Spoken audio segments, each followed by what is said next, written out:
Tablet थोड़ा charge हो रहा है, तब तक हम यहाँ से पढ़ेंगे, ठीक है।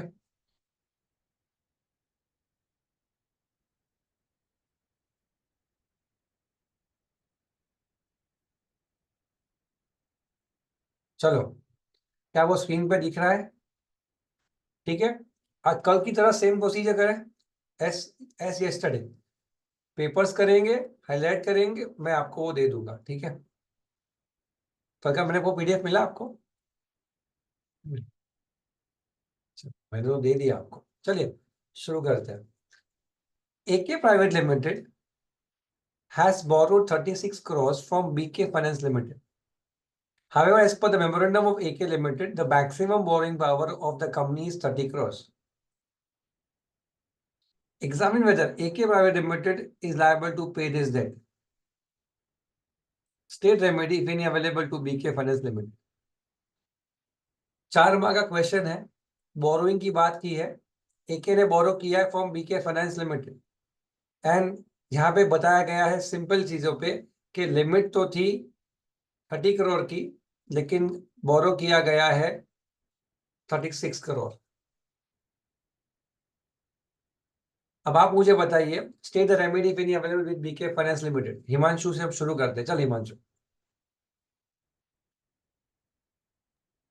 सर ये कॉन्ट्रैक्ट तो मतलब मेमोरेंडम की अल्ट्रा वायरस है, तो ऐसे में इसमें जो थर्ड मतलब जो बीके लिमिटेड है वही लायबल होगा।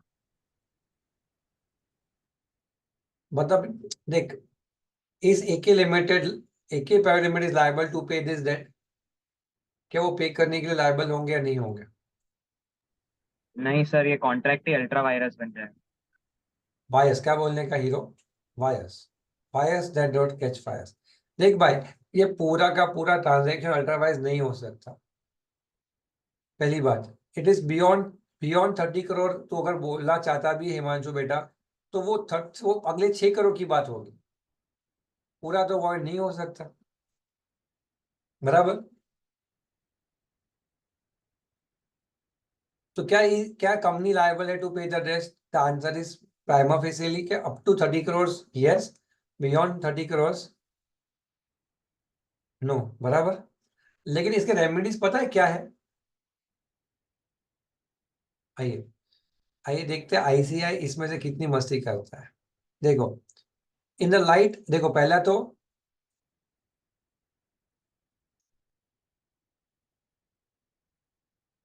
अभी ये पहला पार्ट ऑफ क्वेश्चन जो था जिसका हिमांशु ने आंसर दिया, इस क्वेश्चन के आंसर में उन्होंने 36 करोड़ का बाइफर्केशन नहीं दिया है, कितना वैलिड है कितना नहीं है। इसका मतलब ये नहीं होता कि 30 करोड़ वॉइड है। हेलो, लेकिन जब आपका सिचुएशन ऐसा हो कि 36 करोड़ में से 30 करोड़ वैलिड है, तो आप पूरा का पूरा 36 करोड़ बोलो नहीं पे करेंगे, तो ये तो क्या हो गया? आई hope you get your point. तो भाई वो सही नहीं है। तो आप क्या कहोगे भाई? It is beyond the memorandum, it's ultra. अभी लिखने के लिए anything which is beyond memorandum it's called ultra vires transaction, right. उस बेसिस के अंदर मेमोरेंडम के ऊपर ना बेसिस पे हमारा ये बेसिस बनेगा कि भाई ये वॉइड है, एक्स्ट्रा 6 करोड़ आप क्लेम नहीं कर सकते। अब BK Finance Limited cannot enforce the transaction and there is no remedy against the company for recovery of money lent. He can take action against the directors of AK as it is his personal liability of director to restore the borrowed funds. BK can take recourse of the means of injunction if feasible. अब मैं आपको सिखाता हूँ ये story, सच के, ये story का सत्य क्या है जिसका ध्यान से सुनना। देखो दो चीजें यहाँ पे है बेटा, एक तो ये वाला पार्ट में beyond memorandum up to 30 crore liable, beyond not liable. ये स्टोरी का समरी हो गया हिमांशु, पढ़ते हैं तो यहाँ पे ना हिमांशु, यहाँ पे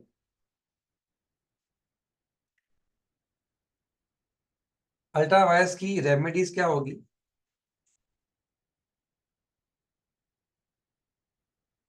इंजंक्शन। पहली रेमेडी क्या बननी चाहिए? इंजंक्शन। इंजंक्शन यानी क्या पता है? हम उस पैसों को यूज करने से रोकेंगे। यानी 36 करोड़ जो बैंक ने दे दिए थे किसको? एके प्राइवेट लिमिटेड, और ये पता चल जाए कि ये तो पैसे कौन से है, अल्ट्रा वायरस के, तो फटाफट कोर्ट पे जाके इंजंक्शन फाइल कर दो, जिससे वो 36 करोड़ क्या ना हो, एक प्राइवेट लिमिटेड यूज ही ना करे। अगर यूज नहीं करेंगे तो कहां पड़े रहेंगे, बैंक में, और बैंक में पड़े रहेंगे तो कौन वापस ले लेगा, बीके फाइनेंस लिमिटेड, जिनसे किसी का नुकसान ना हो, किसी का भी ना हो, रेस्टिट्यूशन की कहानी आ जाएगी। हेलो, यानी सबसे पहला प्रावधान है इंजंक्शन फाइल करके अपने पैसे वापस ले लो, बात खत्म, क्योंकि वो यूज ही नहीं हुए। दिक्कत कब होगी, ईमान जब यूज हो जाएंगे। अब यूज होने पे क्या होता है, देखिए यहाँ पे सेकंड पार्ट,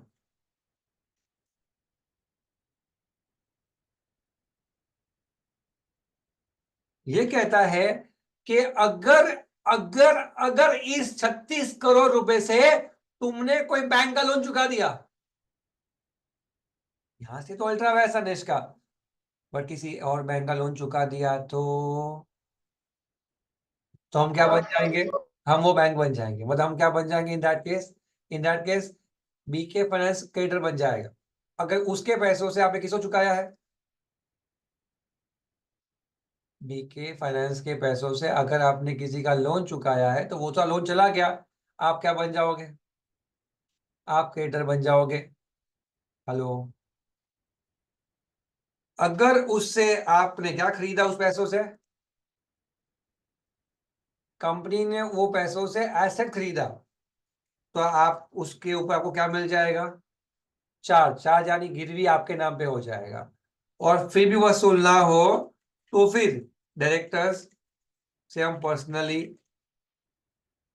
रिकवर कर सकते हैं, कर सकते हैं।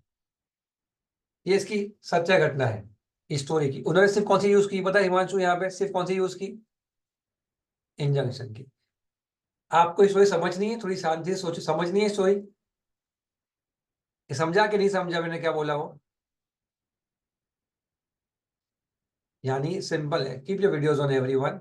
हिमांशु, अभिषेक, चिरायु ऑन, ऑफ नहीं। हमने ये सीखा कि अगर गलत पैसे हाथ में आ जाते हैं, तो क्या वो कंपनी लायबल है चुकाने के लिए, हमने कहा नहीं।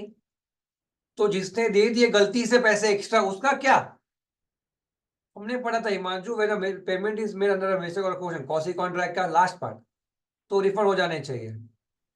हाँ, पढ़ा था कि नहीं पढ़ा था, पढ़ा था ना, तो वो क्यों भूल गया तू, कि सर ये तो नाइंसाफी है, कॉन्ट्रैक्ट खुद पढ़ाता है आपको, ये होना चाहिए।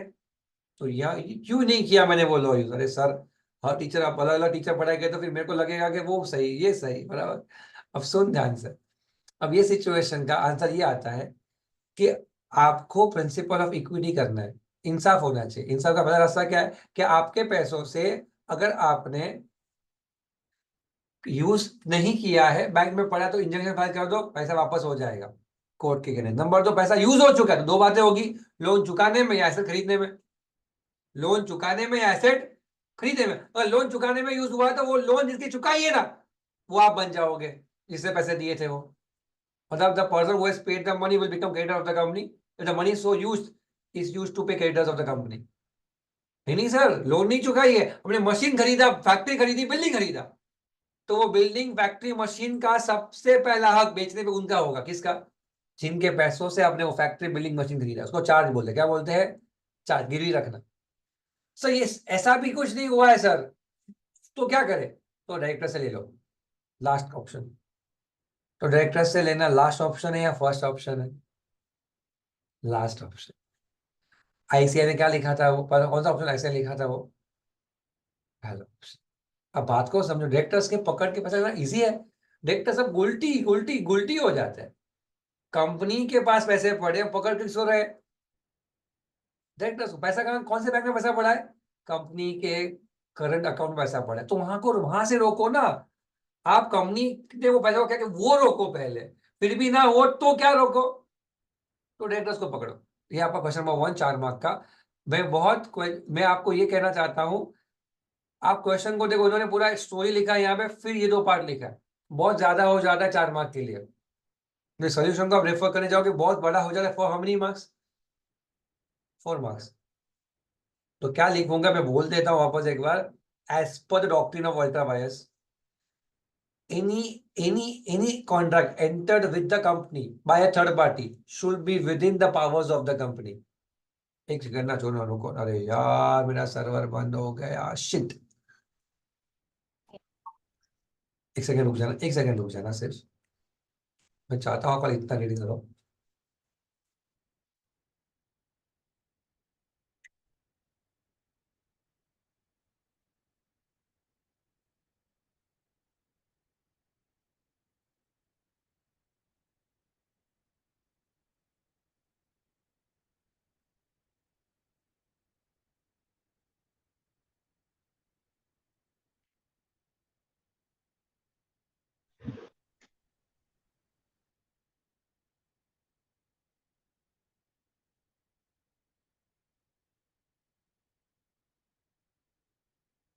ये देखो बच्चों, खाली नजर डालो।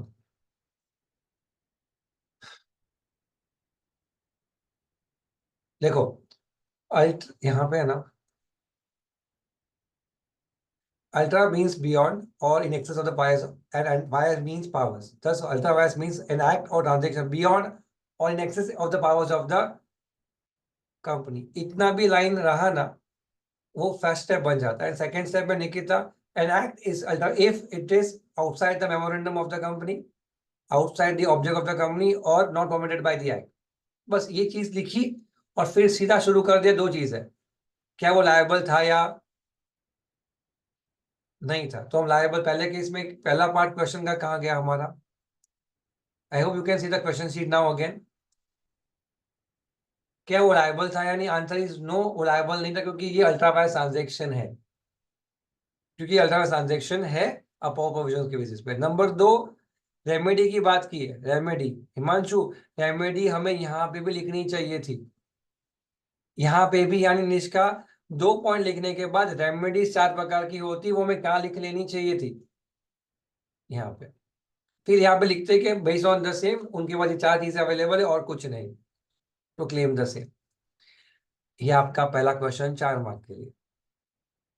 अब हम जाते हैं आगे। क्वेश्चन नंबर 2 में कंपनी एक्ट नहीं है। क्वेश्चन नंबर 3 में कॉन्ट्रैक्ट और पार्टनरशिप था। क्वेश्चन नंबर 4 में तो आना ही चाहिए। अरे मुझे पता, मैं मिस तो नहीं कर रहा हूँ ना कंपनी एक्ट को। क्वेश्चन नंबर 1 में आया था राइट, 5 में तो आया, लेकिन ऊपर मैंने कुछ मिस किया क्या, चेक करो एक बार।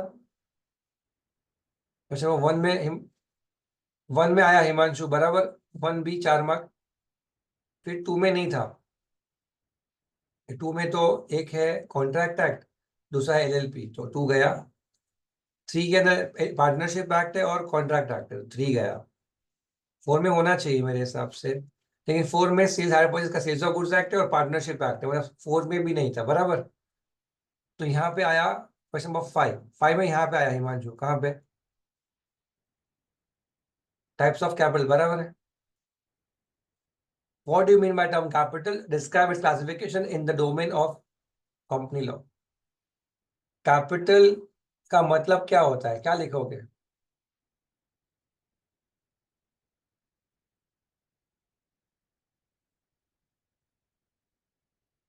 क्या क्या बोलो, कैपिटल क्या होता है।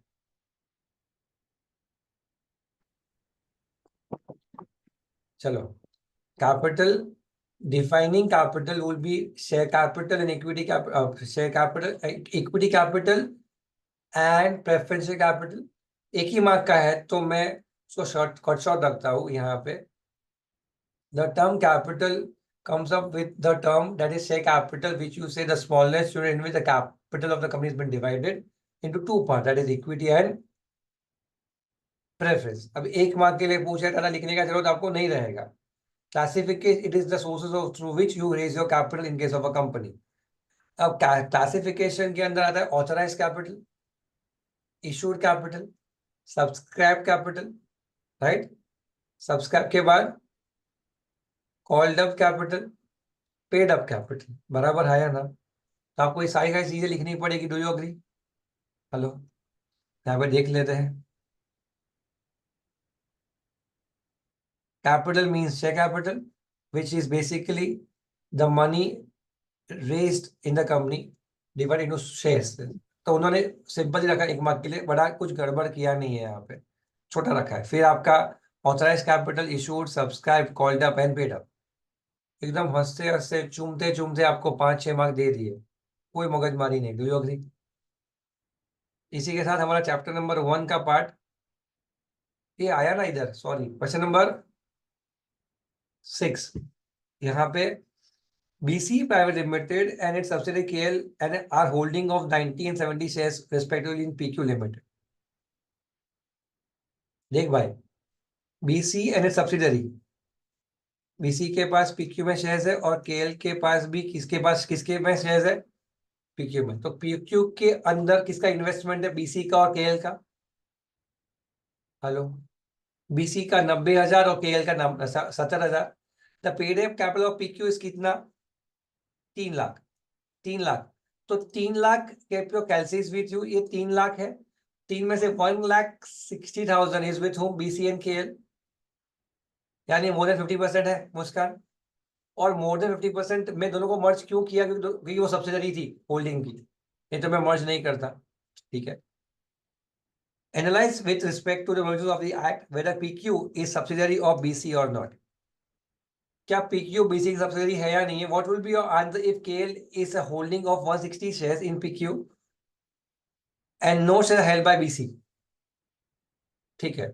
अब इस स्टोरी का आंसर तो यही है कि मैं समझाता हूं आपको हिंदी में, ठीक है, कि जब भी हम होल्डिंग और सबसे रिलेशनशिप की बात करेंगे तब investment made by a company along with its subsidiary company, दोनों को मिलके हम काउंट करेंगे, एसोसिएट कंपनी के शेयर्स को काउंट नहीं करेंगे। पहला क्लैरिटी, होल्डिंग और सब्सिडरी के मिलके काउंट करेंगे। इस एग्जाम्पल के अंदर BC के पास PQ के 90,000 शेयर्स है और BC की सब्सिडरी KL के पास PQ के 70,000 शेयर्स है। दोनों को मिला के 1,60,000 शेयर्स होते, जो दोनों को मिला के 1,50,000 के ऊपर जा रहे हैं। जब दोनों को मिला के 160 के ऊपर जा रहे हैं तो that is basically considered as what? The both of them together is been called as dash. Class में हूं। both of them together is called as dash. Sir, relationship of holding is created, यानी PC will be counted as holding of PQ। अब question का ये basis है, क्या BC के पास share होते ही नहीं तो क्या होता? Answer would remain the same, दोनों को मिलके 50% हो चुके हैं। Do we agree with this? Sir 3 mark के लिए पूछा है, सर क्या करूं मैं, इतनी मगजमारी 3 मार्क के लिए। 3 मार्क के लिए मैं क्या लिखूंगा इसका, मैं वो समझाता हूँ। As per the provisions of CA Companies Act 2013, for counting relationship between holding and subsidiary, the investment made by holding company along with its subsidiaries shall be considered for determining relationship. इतना लिखा। In the present case, BC Private Limited holding 90,000 shares and KL Private Limited holding 70,000 shares cumulatively comes to 1,60,000 out of total shares of 3 lakh. That is holding more than 50% of stake.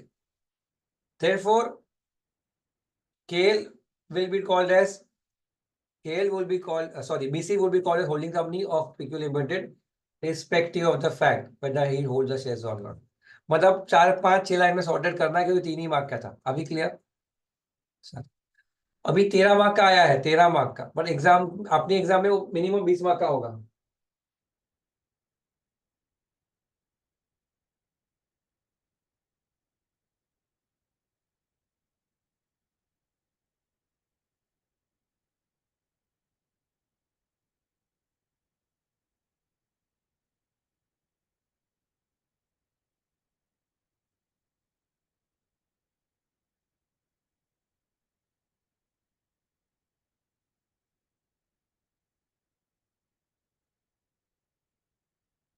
अरे भाई, ये BC के खत्म ही नहीं होते। चलिए आ गया वापस से क्वेश्चन। क्वेश्चन नंबर 1 भी वापस same situation. Arna Limited empowers its managing agents to borrow loan on behalf of the company। ठीक है। उसके मैनेजिंग डायरेक्टर उसको बोला तू बोरो करो। अनिका जो थी, अनिका अपने आप में भी है ना कोई Anika, Anika the director of the company borrowed 18 lakhs in the name of company from Quick Finance, NBFC. Later on, Arna Limited refused to repay the money borrowed on the pretext that no resolution authorizing such loan have been actually passed by the company, and therefore company is not liable to pay such loan. Decide whether the contention of Arna Limited is correct in accordance with the provisions of the Act 2013. बोलो, मुस्कान सोनी बताओ answer.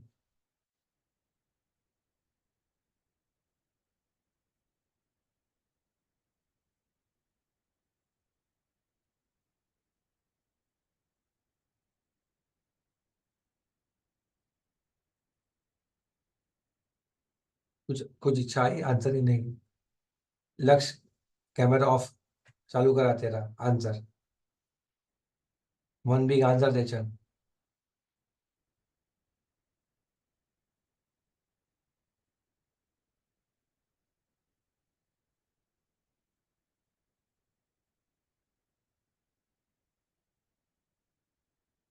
बोल लक्ष्य, answer बोल। Doctrine of indoor manage. बस ये answer है। MCQ सिखा रहा हूँ तेरे को मैं। वो आंसर है, इतना तो बच्चा बच्चा जान ले, 10वीं पास। डॉक्ट्रिन ऑफ इंडो मैनेजमेंट, आगे बोल।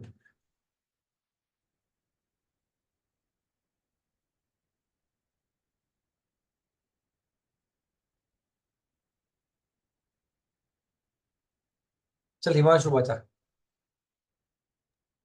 सर जो रिजोल्यूशन पास करना है वो कंपनी का इंटरनल मैटर है, तो ऐसे में जो आउटसाइडर है उसको नॉलेज होना मतलब the outsider is not deem to have knowledge of the out internal matter of the company. तो डॉक्ट्राइन ऑफ इंडोर मैनेजमेंट लगेगा, तो उसमें फिर आन्ना लिमिटेड का जो कंटेंशन है वो इनकरेक्ट माना जाए और उसको पेमेंट करना पड़ेगा उसका। ठीक है, मैं कुछ पूछूं क्या? मैंने हिमांशु ने जो कहा वो सत्य है, do you agree? I agree, उसने जो कहा वो सही है। अब आप कहाँ गलती कर सकते हो वो समझा देता हूँ मैं आपको। Thums Up, Pepsi, popcorn, sandwich लेके बैठो, ठीक है।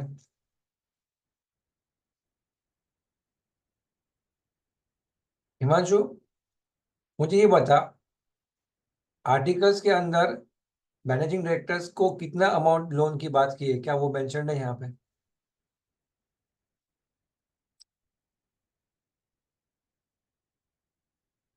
नहीं।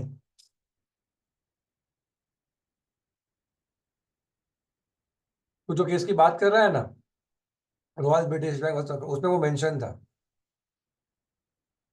कि अगर उस अमाउंट के ऊपर लोन लेनी है तो आपको मेंबर्स की अप्रूवल लेनी पड़ेगी। यहाँ पे मेंबर्स की अप्रूवल की बात की है या नहीं की है? नहीं की है। अमाउंट की बात की है या नहीं की है? नहीं की है। अब आपको ये भेजा चला नहीं होगा देख के, मैं आपके सामने देख रहा हूँ ना, आपके सामने देख रहा हूँ ना मैं। लेकिन फिर भी आईसीआई ने ना, हिमांशु ने जो कहा वही लिखा होगा, इसका आंसर देखते हैं। Let's see that in the given question, Quick Finance Limited, being external to the company, need not inquire whether necessary resolution was passed or not. Even if Arna Limited claims that no resolution has been passed, Arna is bound to repay the loan. यानी मैंने जो से कहा वैसा ही हुआ, हिमांशु ने जो बोला वही लिखा है आंसर में, लेकिन क्वेश्चन सही नहीं बनाया।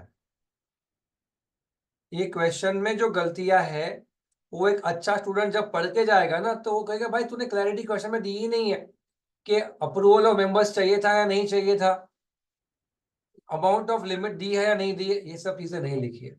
तो सही में अगर रॉयल ब्रिटिश बैंक को ठीक से पढ़ के एग्जाम देने जाओ ना तो तुम्हारी हालत खराब हो जाए, क्योंकि आईसीएआई गलती कर रहा है। इस इसके बेसिस पे हम ये समझते हैं कि मैं अगर एक क्वेश्चन को ठीक से समझाने के लिए बनाऊं, the AOA of Arna empowers MDs to borrow the loans on behalf of the company to the extent of some amount, anything beyond that will require approval of members in the GM. Anika, the director of the company, borrowed the money, but the approval is not been taken by the board to the members of the company.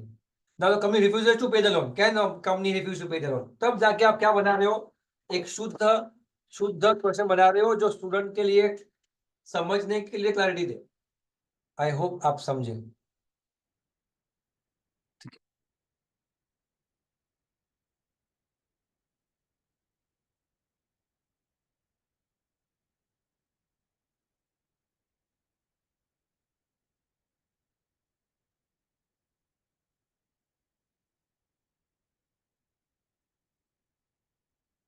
Explain the term doctrine of ultra-vires and what are the consequences of ultra-vires acts of the company.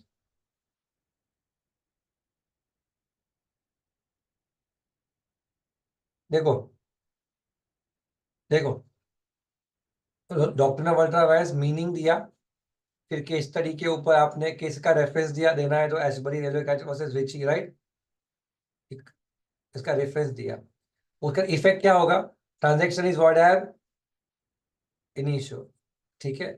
No ratification, आप ratify कर सकते हैं नहीं हो, second effect Himanshu. Number 3, injunction against company, company के against injunction जाएगा, यानी मैंने जो आपको सिखाया था वो थोड़ी देर पहले, क्या आप इंजंक्शन ऑर्डर करके कंपनी को पैसा यूज करने से रोक सकते हो।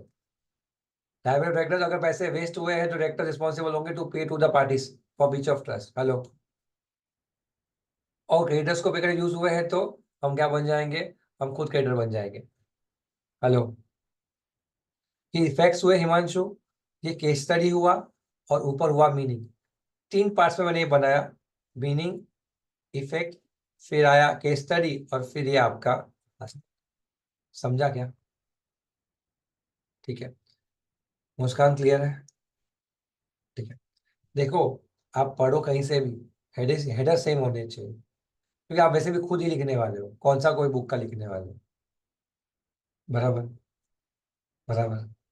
लेकिन लेकिन ठीक है, अगर आप, आपको इतना तो समझ में आ गया होगा कि जब आप मेरे नोट से पढ़ रहे हो तो आपका पढ़ने का स्पीड बहुत बढ़ जाता होगा। That is 100% sure. तो आप बार बार पढ़ पाओगे, that is the advantage of doing this. और ये सब चीजें बनाने का इंटेंशन ही ये है कि मैं आपको एक एक चीज, एक एक, जैसे केस स्टडीज है आपके एक्सेप्शन के केस स्टडीज, आपको याद होगा एक्सेप्शन में केस स्टडीज है इंडो मैनेजमेंट में, ये आपका Howard patent versus ivory manufacturing company, एक Anand Bihari versus Dinshaw and company, and तीसरा आपका। अब ये सब आपके सिलेबस से दूर होगा अगर आपने ध्यान से पढ़ाई ना किया हो तो।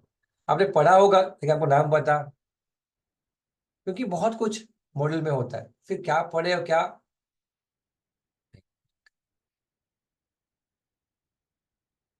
एनीवेज, हम इससे और आगे जाते हैं। तो ये तो सिंपल था, डॉक्टर अल्ट्रा वायरस, इसमें मुझे कुछ सिखाने की जरूरत है नहीं। आइडिया आ गया आपको। 6 मार्क के लिए पूछा Himanshu, doctrine of ultra virus 2 mark का, एक्सेप्शन इफेक्ट 4 मार्क के, खत्म। अब आया 3 मार्क का एक केस स्टडी। आर एक इंडियन सिटीजन है and stage in India during immediately preceding financial year for how many days?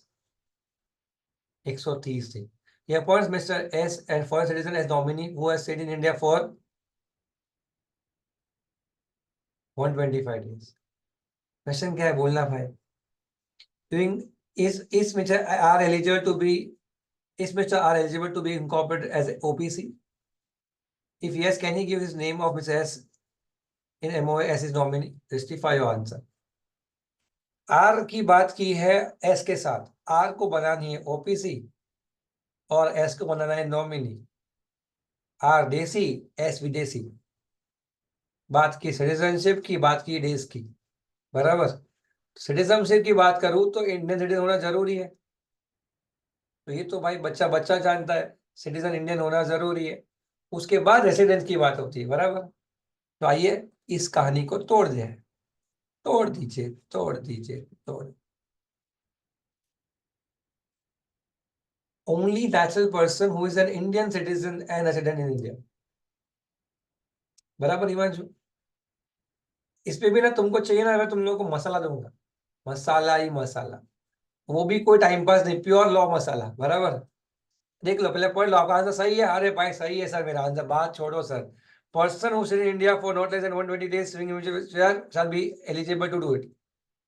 अब यहाँ पे कितना दिन रहा है?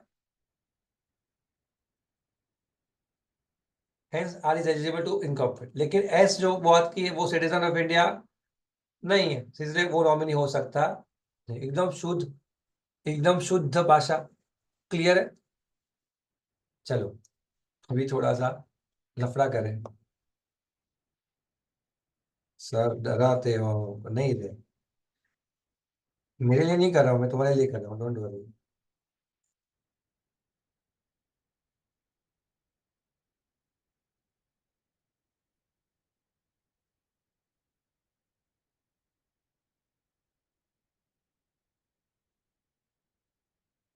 एक मिनट, सॉरी। इतना मजा आएगा ना आपको, आपको जेन्युइनली लगेगा सर लॉ में हम लोग कुछ तीर मारेंगे।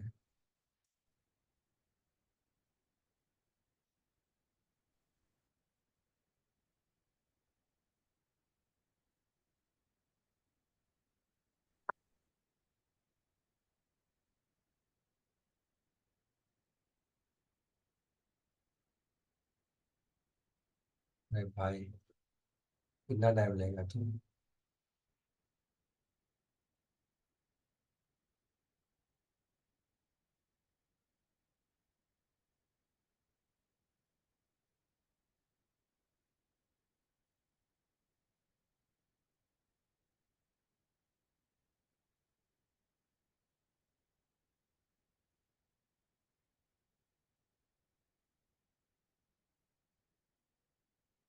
सेट।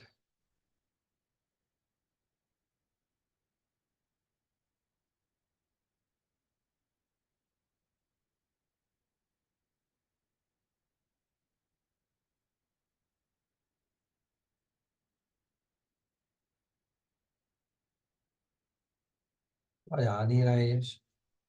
देखो,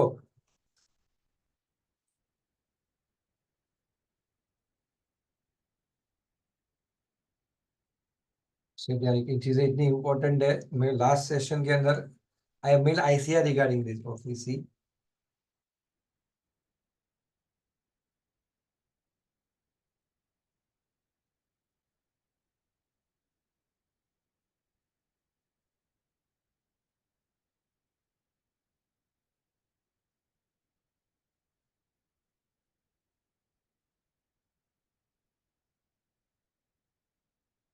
चलो, मैं ना थोड़ा आपको कुछ पढ़ने को दूंगा, तब मैं ढूंढ के दूंगा आपको। मैं बोल देता हूँ क्या है प्रॉब्लम, पता है क्या है।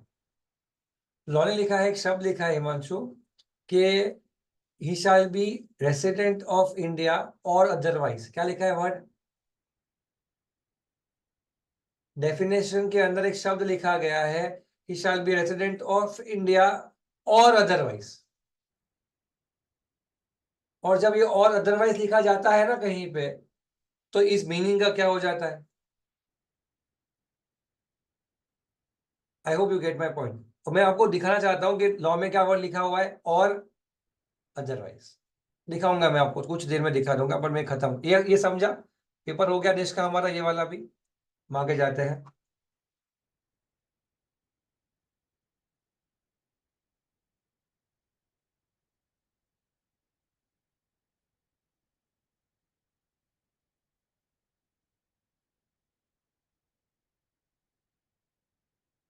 हाँ पहुंचे भाई।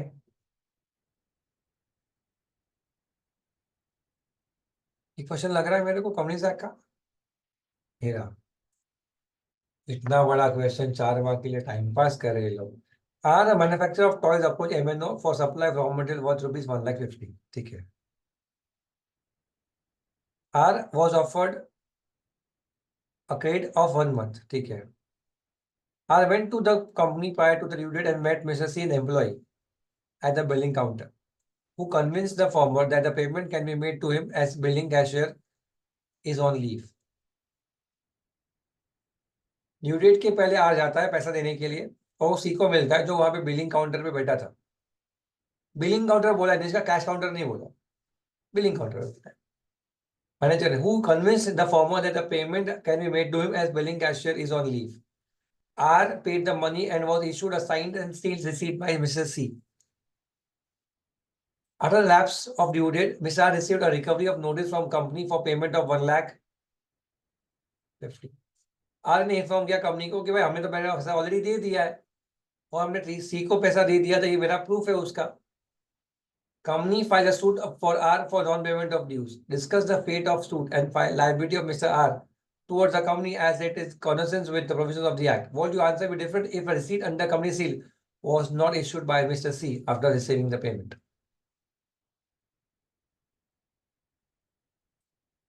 Doctrine of window management, exceptions, ये यहाँ पे कवर हो रहा है।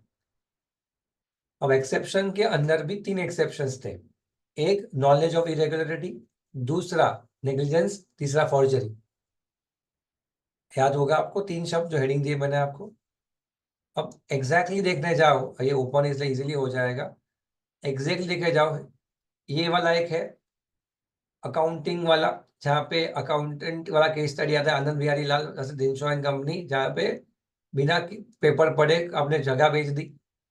किसके थ्रू? अकाउंटेंट के थ्रू बेचना अलाउड नहीं था।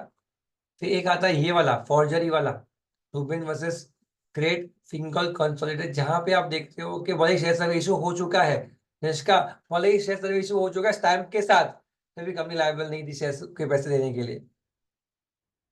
और ऊपर वाले में आप देखते हो कि अगर आपको पता ही नहीं है, नेग्लिजेंस है, उपाय पता ही नहीं है आपको, नॉलेज ऑफ इरेगुलरिटी है, तो फिर आप बेनिफिट नहीं ले सकते। अब तीनों को मैं साथ में लेके चलूं और आपको इस दुनिया में लेके चलूं, आप क्या बोलते हैं? सर सिंपल है, हम यहाँ पे इरेगुलरिटी वाला पार्ट यूज करेंगे, सॉरी नेग्लिजेंस नेग्लिजेंस का पार्ट यूज करेंगे। क्या आप नेग्लिजेंट थे या नहीं थे? अगर नेग्लिजेंट नहीं थे तो आप सेफ हो। आप नेग्लिजेंट हो तो आप सेफ नहीं हो। बराबर बराबर। तो आइए इसका आंसर भी देख लें। Suspicion of irregularity is an exception to the doctrine of intermanagement. The doctrine of intermanagement is no way rewards those who are negligent. It is the duty of the outsider to take necessary inquiry. बराबर है। If a receipt under a company seal was not issued by Mr. C after receiving the payment, Mr. R is liable to pay the said amount. And this will be deemed to have been negligence on the part of Mr. R, and it is the duty to make necessary inquiry to check whether the Mr. C is eligible to take the payment or not. Hello, और ये आपका उसका introduction. बराबर। अब मैं आपको एक, ये थियोरी जो आप पढ़ी हिमांशु, ये आज ध्यान से पढ़। मतलब पर्सन, एक minute, suspicious circumstances or unusual magnitude of transaction. If there are suspicious circumstances surrounding to a transaction, but the person dealing with the company fails to make reasonable inquiry, the benefit of doctrine will not be applicable. Do you agree? अब मैं खाली यहाँ पे ये कहना चाह रहा हूँ आपको, क्वेश्चन में लिखा है आर ने इन्फॉर्म किया that he is already, sorry ऊपर जाते हैं हम लोग। R paid the money and issued a signed and sealed receipt by mister C. After the lapse of due date, Mr. R received the recovery notice from the company. ये story के अंदर provision आपको ये कहता है कि आपको inquiry करनी चाहिए थी इस बारे में कि आप जिसको पेमेंट कर रहे हो क्या वो एलिजिबल है टू रिसीव द पेमेंट। आपको इंक्वायरी करनी चाहिए थी हिमांशु। Do you agree? अगर आपने इंक्वायरी की है तो फिर आप लायबल नहीं होने वाले हो, आपने पैसा दे दिया किसी और के हाथ में तो फिर भी। Do you agree? Hello hello. अब आपको ध्यान से देखो, R went to the company prior to due date and met Mr. C, an employee at a billing counter, who convinced the former that a payment can be made to him as billing cashier is on leave. Hello. R paid the payment and was issued a signed and sealed receipt by Mr. C. मैं आपको सिर्फ एक ही चीज कहना चाहता हूं, question ये था, आंसर ये लिखा गया था सिंपल। सबसे डेंजरस चीज है लैंग्वेज के अंदर कि मुझे इंक्वायरी करनी थी कि वो एलिजिबल है या नहीं है। मुझे मतलब आर को, राइट? तो जब आप ये क्वेश्चन में बताते हो कि सी ने मुझे कन्विंस किया, सी ने मुझे रिसीव दी, लेकिन आपको तो ये वेरीफाई करना है कि सी एलिजिबल है या नहीं है। तो कैसे हो पाता निष्का? जब मैं और 5 लोगों को पूछता, जब मैं 2 लोगों को पूछता, वो उसको रियल लाइफ में क्या कहते हैं? मेकिंग इंक्वायरी कहते हैं। अब मैं मुस्कान से ही बात कर रहा हूं, मुस्कान से ही बात, मुस्कान बोले वही, मुस्कान तू बोल रही है सर मैं लिख के दे रही हूँ, इसको इंक्वायरी नहीं। बट आईसीआई ने आंसर बना इस सोच से नहीं, उसने बना दिया आंसर, क्वेश्चन बना दिया। बट आप लॉ की लैंग्वेज को पढ़ो हिमांशु, तो लॉ ने क्या लिखा था कि आपको इंक्वायरी करनी है, आपको ऐसा होना है कि आप जिसे डील कर रहे हो वो ठीक बंदा है, आपको इंक्वायरी करनी, और आप सिर्फ एक ही इंसान से बात करके उससे साइन ले लोगे। अरे ये साइन एंड सील का कॉन्सेप्ट है, उसके नीचे के एक्सेप्शन में टूट जाता है। अरे इधर देख, ये है ना केस, ये केस है ना, ये केस कौन सा, रूबेल वाज ग्रेट, ये आपने सुना है केस स्टडी, सुना है आपने ये केस स्टडी, सुना होगा ना। शेयर सर्टिफिकेट इशू किया गया था, सीएस ने साइन की, तीनों की साइन सीएस ने खुद कर दी थी, और तीनों की साइन होने के बावजूद सीएस के, याद आया क्या केस। इसमें हिमांशु कंपनी का साइन शेयर सर्टिफिकेट था, कंपनी का कॉमन सील था, कोई भी बेनिफिट नहीं मिला क्योंकि फॉर्जरी था। मतलब ये कहना कि सील है, ये कहना कि कॉमन सील है, तो लिखा होता ना हिमांशु कि कॉमन सील होने पे हम वैलिड मानेंगे, लिखा है लॉ ने ऐसा? क्या लॉ ने लिखा है कॉमन सील पे हम वैलिड मानेंगे? नहीं लिखा लॉ ने। लॉ ने क्या लिखा था कि आपने रीजनेबल इंक्वायरी, तो मैं ना ऐसा लिखता ये आंसर, मैं आपको क्यों कह रहा हूं, आपको मैं पक्का बना जाता हूं, सुनो।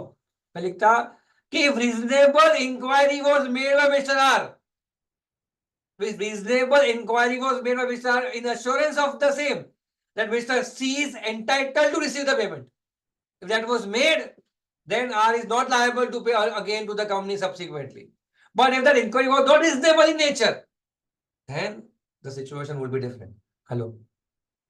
आर ने रीजनेबल इंक्वायरी करी है या नहीं, ये साफ नहीं है प्रश्न के अंदर, तो हम दोनों लिख देंगे आर ने। तो question does not say whether R has made reasonable inquiry towards the same और नॉट। क्या लिखा है कहीं पे मुझे बताओ, आर ने इंक्वायरी ठीक से की है, क्या लिखा है मुझे बताओ, आप पढ़ो खुद। कौन से पैराग्राफ में चिरायु लिखा है कि आर ने इंक्वायरी की थी? क्या लिखा है देख, are went to the company prior to the end made see N employ to who convinced the former that the payment was made to him is उसने उसने उसको कन्विंस किया। अब इससे मैं मानू कि मैंने इंक्वायरी किया है, तो सच बोल। आर मेरा पेमेंट इशूड अ सील, अब कॉमन सील लेना मतलब आप इंक्वायरी मानते हो, मुझे खाली शब्द पे जाना है। एक इंसान मुझे बोल, कल मुझे वॉचमैन दे देगा साइन सील, तो क्या मैं उसको बोलूंगा वो एंटाइटल्ड है? हेलो। ठीक है, एनीवेज, आपका आंसर जो आपने सोचा वही है, बट थोड़ा सा हमें संभलना है, थोड़ा सा। Do you agree? किसमें? Reasonable inquiry was made, reasonable inquiry was made, ये सब शब्दों को ध्यान में रखना। Are you clear?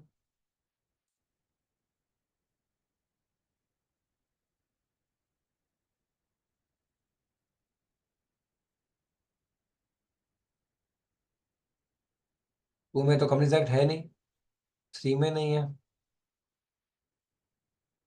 फोर में भी नहीं है, फाइव और सिक्स में आता है।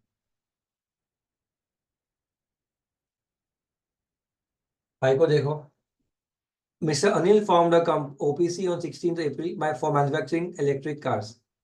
The turnover of OPC for the year is this. Mr. friend Sunil wanted to invest in his OPC, so decided to convert its voluntary into private limited company. Can Anil do so as per the provisions of the act?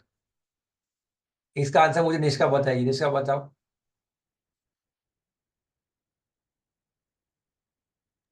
Yes sir, कर सकते हैं। यार क्या basis क्या है इसका? Sir की OPC को प्राइवेट कंपनी में कन्वर्ट कर सकते हैं। टर्नओवर का रिलेवेंस क्या है? 31 मार्च इंडिया टर्न 2.24 करोड़,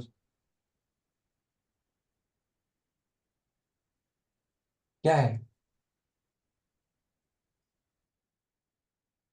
16 अप्रैल 2018 की बात है, ये 2.25 का टर्नओवर है, फिर एक साल के बाद ये करना था, ये सब का रिलेवेंस क्या होगा फिर? चलिए, निष्का कंफ्यूज है उस पार्ट पे, आंसर तो उसने दे दिया था ऑलरेडी, राइट? ऐसा भी दे देते आईसीआर, ऐसा भी कर देते हिमांशु, क्या देती है? एक लॉ दो आंसर, रहने दो, जब एसओजी पाएंगे तब लिखेंगे। इसको पढ़ो एक बार।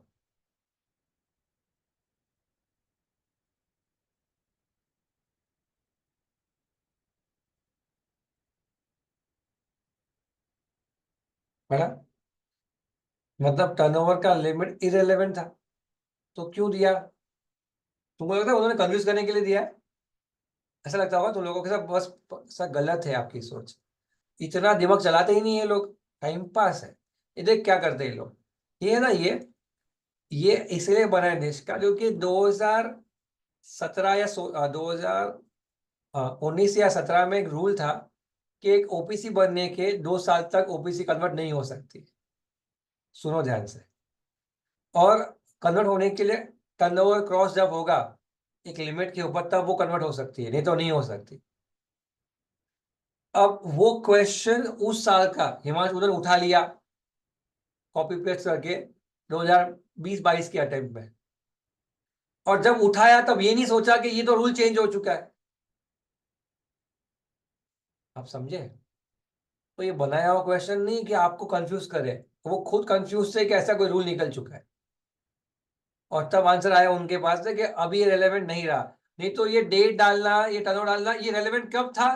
क्योंकि तभी कन्वर्शन कुछ सालों के बाद होता, पहले नहीं होता है। समझा? इसलिए जब भी क्वेश्चन में ये ऐसा कुछ आए, एस्पन नहीं बोला, ऐसा कोई कॉन्सेप्ट है ही नहीं, पुराना कॉन्सेप्ट था। ऐसे को थोड़ा सोचना चाहिए कि आप पुराना क्वेश्चन नए में डाल रहे हो, मत करो ऐसा।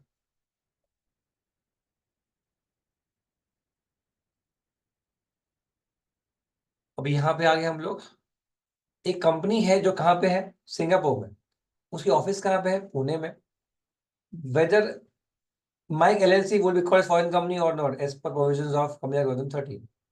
क्या ये फॉरेन कंपनी मानी जाएगी, सिंगापुरी कंपनी? माइक एलएलसी को क्या फॉरेन कंपनी माना जाएगा या नहीं? या तो ना, या तो हाँ, दो ही ऑप्शन है अपने पास। चल निकिता, ऑडियो ऑन करो बेटा। Nikita,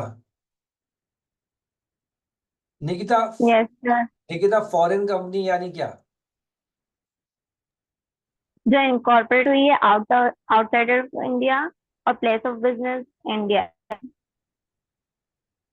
A company which is incorporated outside India, that is Singapore, having a business place in India through its agents or themselves electronically or manually, right? तो यहाँ पे पुणे का जो डिवीजन है उसके बेसिस पे हम क्या कहेंगे? यस, सिंगापुर की place of business entity India में है, ब्रांच इंडिया में, इसलिए वो क्या मानी जाएगी? फॉरेन कंपनी मानी जाएगी। अभी क्लियर? शाबाश।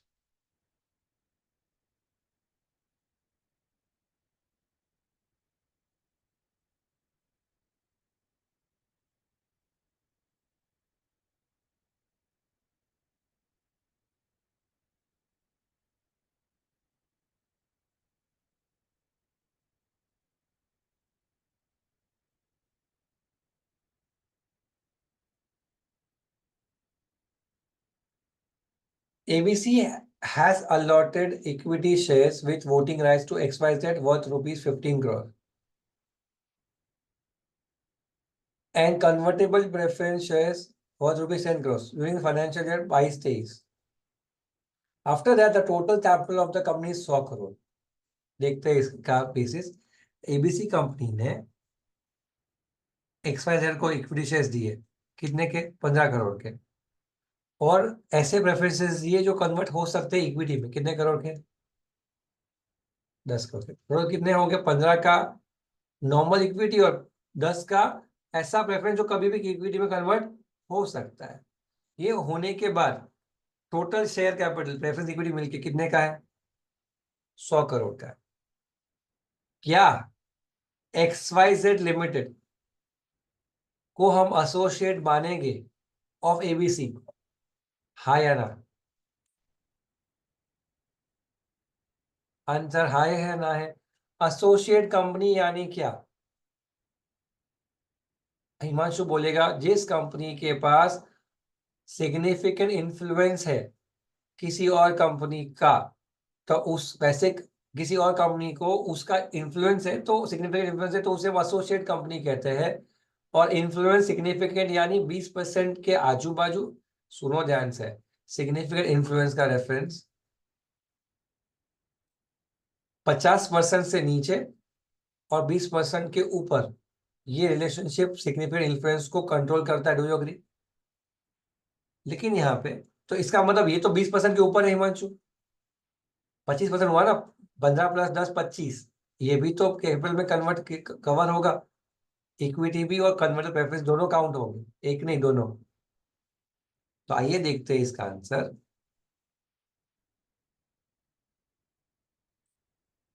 Convertible preference shares are having voting rights, it is assume that. अरे अज्यूम क्या करना है, कभी ना कभी तो होगा ना, कोई कन्वर्टेबल है ना। XYZ is holding 25% equity share in ABC Limited and hence it is having significant control and hence it is called as what? Associate. बराबर? हेलो? अब है ना, अब देख तेरे को कुछ सिखाता हूँ as a teacher. Company in which other company has which influence, लेकिन which is not a subsidiary, उसको हम एसोसिएट कहेंगे। बराबर छे? अब जैसे ही इतना लिखोगे ना, तो निकिता क्या लिख रहा है? What do you mean by the word significant influence? का मीनिंग क्या होता है? तो सुनना ध्यान से सुन। या तो आपके पास 20% ऑफ टोटल वोटिंग पावर आपके पास है मिनिमम, या फिर आपके पास कंट्रोल है in the business decision under an agreement. यानी 20% का वोटिंग पावर निष्का या 20% का कंट्रोल, दोनों एसोसिएट काउंट करने में पॉसिबल है। सिर्फ शेयर्स नहीं, 10 में से 2 डायरेक्टर मेरे हैं तो भी मेरा कंट्रोल आ जाएगा। तो एसोसिएट कंपनी हर बार जरूरी नहीं शेयर से आए, समझा क्या? ठीक है, I hope this is done. हमने ये भी पार्ट कर लिया, तो I think we have finish the chapter. अब हम पहुंचते हैं, बहुत जल्दी आ गए यहाँ पे हम लोग, सॉरी।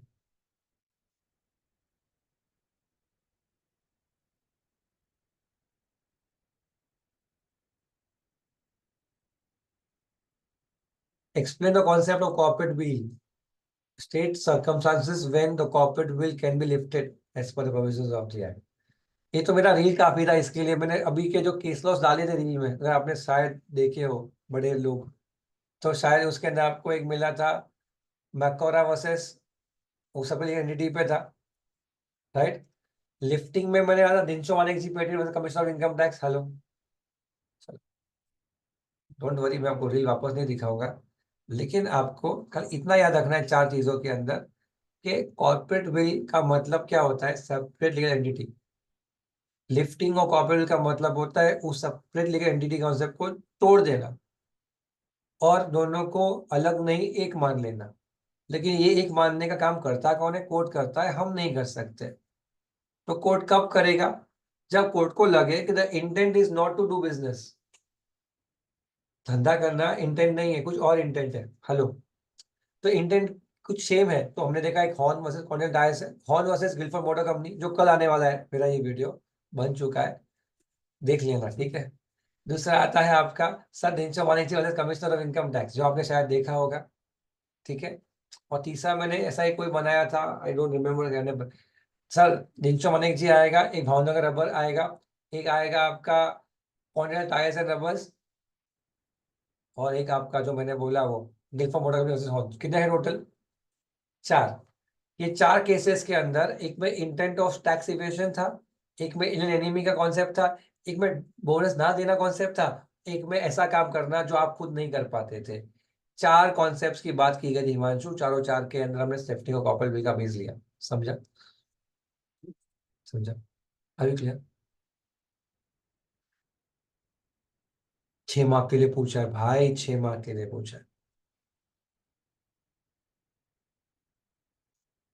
आपने मॉड्यूल से, स्टडी मटेरियल से, मॉड्यूल से पढ़ा है, किससे पढ़ा है आप लोगों ने? स्टडी कहाँ से पढ़ा है? Companies act, Nishka, Himanshu, study material से पढ़ा है?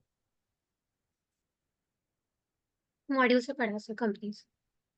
पूरा लाइन टू लाइन? तो तुम ज्ञानी आत्मा होते हो, इतना मुझे भाषण देने को क्यों मजबूर कर रहे हो तुम लोग? हाँ हिमांशु?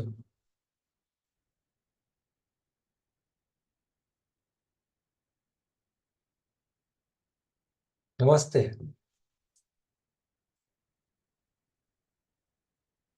परम ज्ञानी आत्मा, परम ज्ञानी।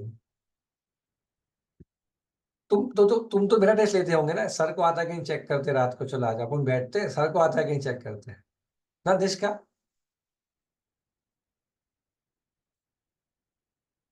एक बार तो आपको समझ आ गया होगा कि मॉड्यूल पढ़ने में, वापस पढ़ने में, और उसके बाद वापस पढ़ने में की तकलीफ ज्यादा। जितनी बार आगे जाओ उतनी तकलीफ। चले भाई पढ़ो, सी पढ़ो। ABC bio limited is registered company under companies act. It's paid up capital of how much? 35 lakh and turnover how much? 2.5 CR.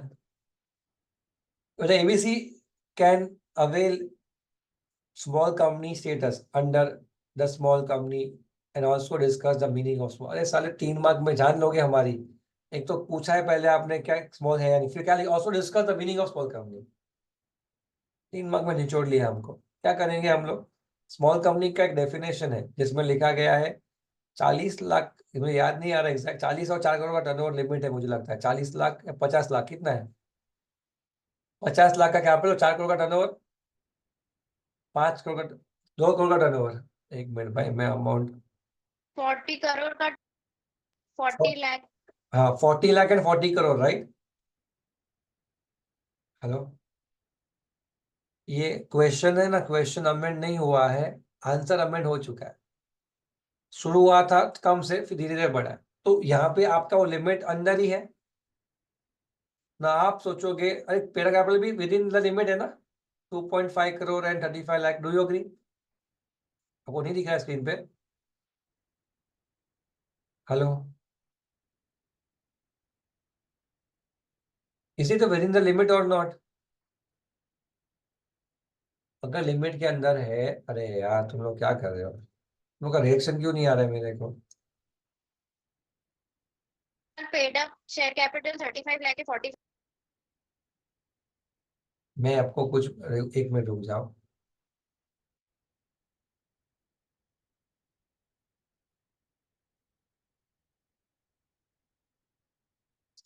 Search करेगा या नहीं मुझे पता नहीं है।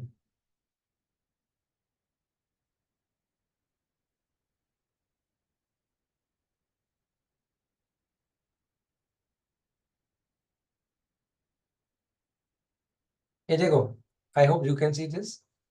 It refers to a company having paid up of how much? 40 crore is the limit and 4 crore is the limit. Hello,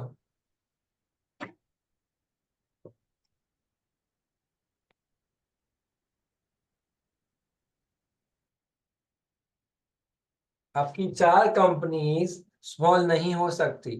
एक, आपकी holding, जो किसी की होल्डिंग हो या सब्सिडरी हो, जो पब्लिक हो, जो सेक्शन 8 कंपनी हो, और नंबर 4 जो किसी गवर्नमेंट के एक्ट के बेसिस पे इनकॉर्पोरेट हुई हो। तो उन्होंने 2 चीजें पूछी, क्या स्मॉल है? आंसर इज यस, क्योंकि लिमिट के अंदर है। नंबर 2, कौन सी कंपनी स्मॉल हो सकती है, कौन सी नहीं। तो आप क्या लिखोगे? 4 कंपनी स्मॉल नहीं हो सकती। मतलब हिमांशु सिर्फ प्राइवेट कंपनी स्मॉल हो सकती है, पब्लिक नहीं हो सकती, होल्डिंग कंपनी सब्सिडी कंपनी नहीं हो सकती, एंड द अदर 2 भी नहीं हो सकती। Are you clear with this? Hello, sir. हाँ हाँ, यस हिमांशु। सर मॉड्यूल में वो 50 लाख और 2 करोड़ दे रखा है। यस सर, बुक में अलग है। वो जूना वाला है, तुमको मैं नया दिखाऊं? सर अभी बुक के हिसाब से चले कि इसके हिसाब से चले? नहीं नहीं, आपको चेक करना है ना तो मैं दिखाता हूँ आपको, आईसीआई की बुक में दिखाता हूँ, रुक जाओ।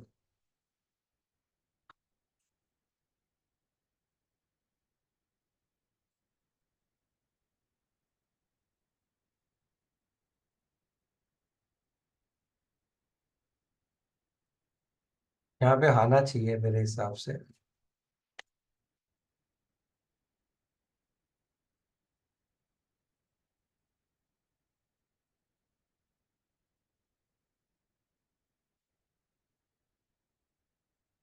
एक मिनट रुके, मेरे पास चार बार स्मॉल कंपनी का टर्नओवर चेंज हुआ है। अब आईसीआई तुम लोग को जो दिया है,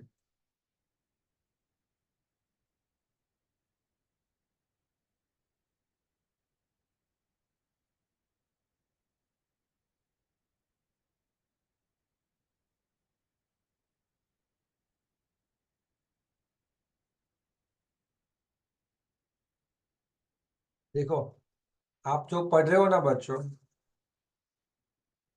मैं आपको सर्च करके दिखा सकता हूँ, यहाँ पे कुछ ट्राई करते हैं, ठीक है। यहाँ पे है ना, ये देख ध्यान से सेगा, ये जो है ना डज नॉट एक्सीड 50 लाख, जो आप बोल रहे हो मुझे, बराबर। और सच हायर अमाउंट एस में बी, मतलब ये चेंज हो गया है। ये कौन सा एक्ट था कि ये हम जब एक्ट आया तभी का पार्ट था। अब सुनो, और सच हायर एस में बी प्रिस्क्राइब, आगे भी turnover does not exceeding 2 crore, और सच हायर एस में बी प्रिस्क्राइब। और कितना पैसा हो सकता है हिमांशु? बहुत ज्यादा पैसा हो सकता है, दैट इज बेसिकली 100 करोड़ तक का लिमिट बना दिया। अब है ना, तुमको कोई इमेज से भी मिल जाएगा।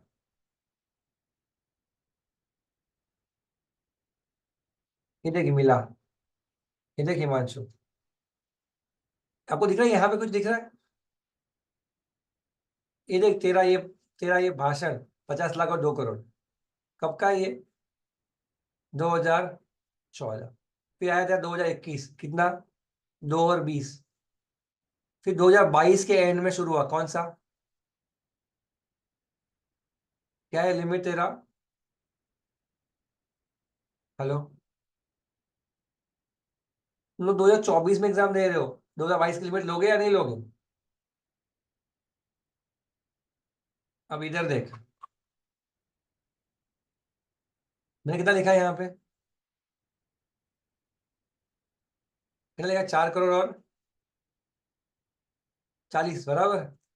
इधर क्या दिखा तुमको? इधर क्या दिखा? इधर तुमको मैंने ना छोड़ दिया था, तुमको दिखा है, मैंने कट कर दिया था, अगर आपने ध्यान दिया हो। मैं जाने तो मगजमारी में नहीं गिरा था तुम लोगों को, तुम जो पढ़ रहे हो पढ़ते रहो, क्योंकि वो तभी इसने मुझे पिंग किया। सर रुको, I hope you are clear with it. Limit change हुआ है, वो भी क्या दिक्कत है पता है? एक्ट के अंदर अभी इंस्टीट्यूट ने उसको रखा है, तो आप मुझे पूछोगे सर अभी मैं क्या करूं? मैं इंस्टीट्यूट का मानूं कि सच मानूं? मैं क्या करूं? आप मुझे, मैं भगवान तो नहीं हूं, मैं क्या करूं आप बोलो। अब आशीष सर को पूछना, एक और ओपिनियन मिल जाएगा कि हम क्या करें सर, लिमिट ये है, नई वाली लिमिट ये है, हम क्या करें। मैं स्टूडेंट होता तो मैं लिख लेता कि भाई लिमिट एस में भी प्रिस्क्राइब थी, आज आज की तारीख में ये लिमिट है, खत्म। क्यों नहीं लिख सकते? झूठ लिख के मार्क्स लेने से अच्छा है, मैं तो एक बार बोलूं कि सच लिख के ना लेना अच्छा है। आपको मेरा सब शायद पसंद नहीं आएगा, क्योंकि ना आप सेफ हो जाओगे, मैंने सच लिखा है, तो वो लोग को भी जब आंसर शीट मिलेगी तो ये सच वाला ही आएगी, ये वाली थोड़ी आएगी अब झूनी वाली।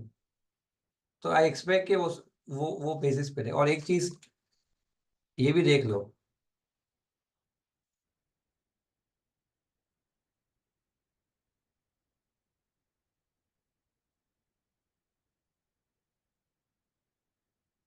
भाई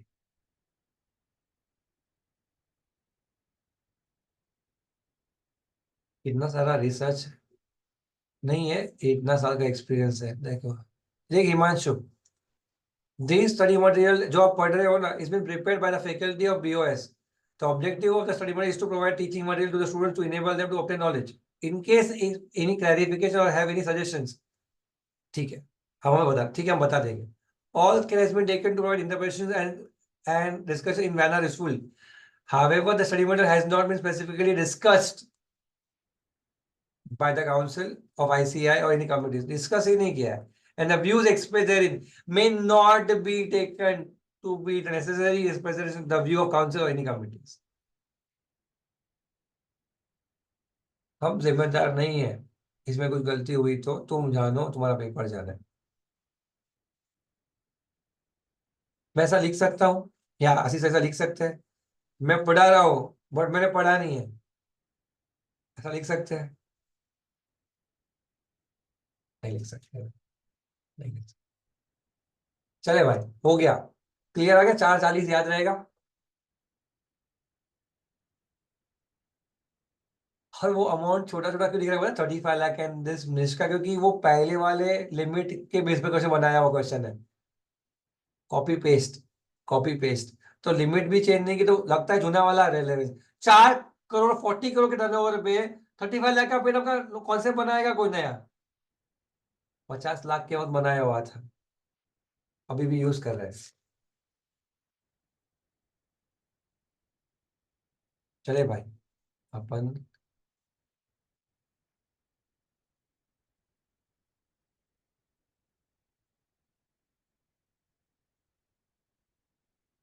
आई think we are at the, अभी हमारा फिफ्थ फिफ्थ शुरू होगा, हमारा फिफ्थ चैप्टर, सॉरी फिफ्थ।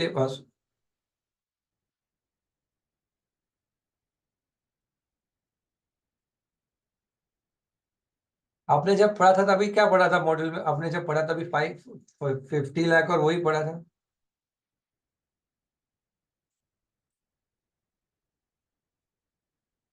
चले भाई, I think is the last paper now. Yes, पांचवा पेपर है ना, पांचवा पेपर છે ને આપણું આ पांचવું पेपर। चलो भाई, ये बड़ा क्वेश्चन वापस आया, मेहनत करवाएगा मेरे से। State government of x, a state in the country in which 48 lakh shares of Y Limited,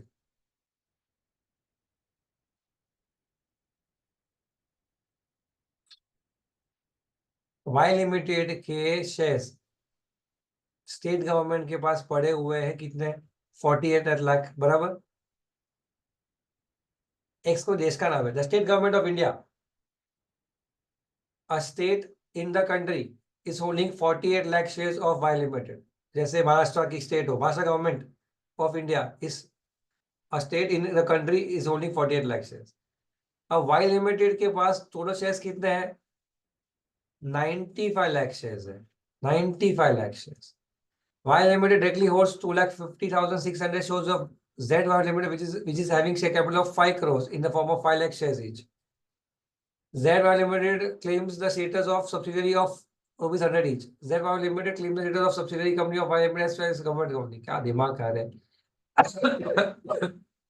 Advice as a legal advisor whether ZY Limited is subsidiary of Y Limited as well as government company under the provisions of the act।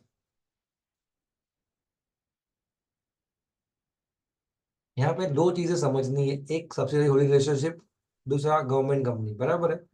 Government company ऐसी company होती है जिसमें 50% से ज्यादा, 50% और 51% का stake किसका है?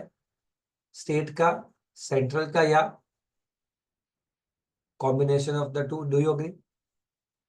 हमें ना थोड़ा सा मेहनत करते हैं। अब है ना, everyone please write it down in a piece of page, जो मैं कहता हूँ।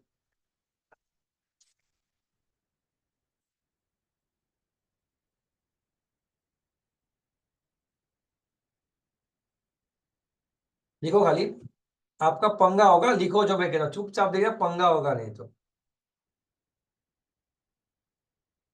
Government company means a company, आपको स्क्रिबल करो, कैसे भी लिखो, लिखो रफ में। Government company means a company,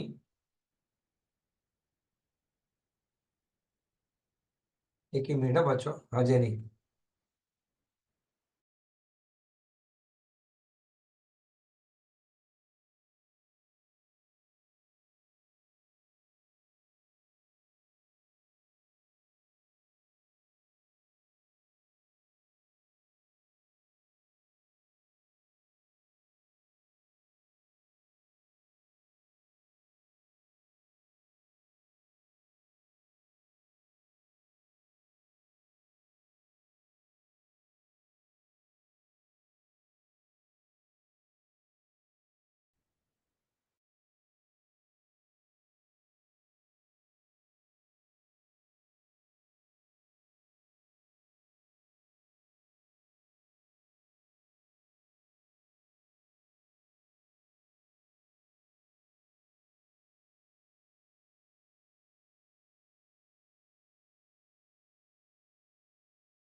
Government company means a company in which 50% or more of the stake is held by CG, SG और jointly.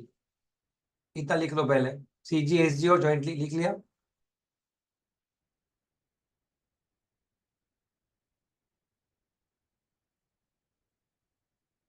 लिखा. आगे लिखो point number 2. Subsidiary of a government company is also a government company.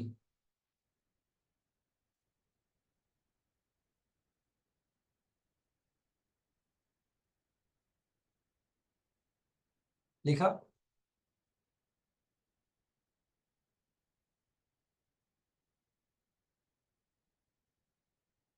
अब है ना, भी कुछ लिखना मत 2 मिनट के लिए.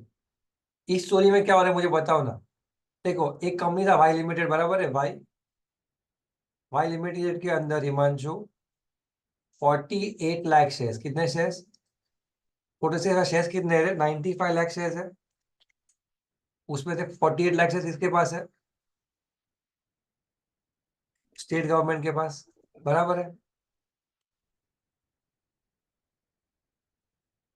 वाई के पास, Y limited directly hold 2,50,000 of Z limited. ठीक है, इधर जेड बनाता हूँ, ये जेड आया. और जेड के अंदर वाई लिमिटेड के पास कितने शेयर है जेड के? 2.506 लाख. और इसके पास शेयर्स कितने टोटल? 5 लाख शेयर्स है, बराबर है. जेड का 5 लाख शेयर्स है. ठीक है. Z private limited claim the status of subsidiary company of rupees. Z Private Limited claim the subsidiary status. और किसका सब्सिडरी है वो? Y का. कैसे होता है ये? Y के पास 2,50,600 शेयर्स है. Do you agree? किसके? Z के. Z के पास शेयर्स कितने? 5 लाख है, तो 0.50 से ज्यादा है. हेलो, तो Y होल्डिंग हुई Z की. हेलो, एंड Z क्या होगी? सब्सिडरी हो गई. आगे सुनो.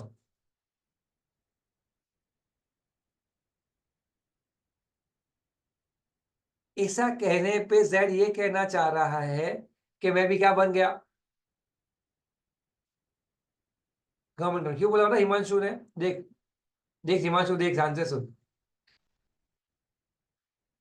अ subsidiary of a government company also government company. Hello, लिखा है ना डेफिनेशन पे. तो अभी ये वाई लिमिटेड क्या गवर्नमेंट कंपनी है? तो 48 लाख शेयर्स गवर्नमेंट के पास है आउट ऑफ 95. यानी कितने शेयर्स है? सॉरी, 48 लाख आउट ऑफ 95 कितने शेयर्स है? Less than 51%. 50.50. मतलब क्या वाई गवर्नमेंट कंपनी है? नहीं तो अगर वाई ही नहीं है तो क्या जेड मानी जाएगी? नहीं. Do you agree with this story? समझा आपको? ये तो सिंपल था. 50 नहीं, 51 का पार्ट. हेलो, पहले इसको करो. अभी तो मैंने मेरा स्टोरी नहीं बताया. ठीक है, ये तो सिंपल होना चाहिए था. ये तो आप देख 51%. अच्छा, therefore we can there is subsidiary of Y but not government company since Y is not government company. ये कोई लास्ट लाइन अपने को काम में था.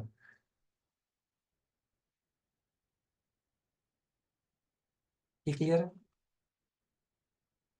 हमें एक बात बताओ तुमको, जो मुझे ये समझा क्या?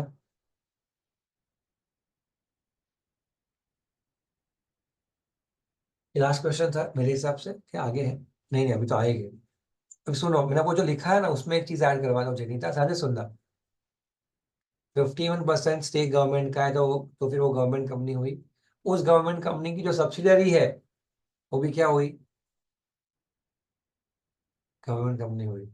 लेकिन मैं आपको ये बताऊं कि गवर्नमेंट कंपनी ने कहीं इन्वेस्ट किया हो पैसा. हेलो हिमांशु, जैसे ए बी और सी ने इन्वेस्ट किया हो कोई पैसा कहीं जगह पे, और तीनों के मिला के अगर वो 51% हो रहा है, तो क्या वो गवर्नमेंट कंपनी मानी जाएगी?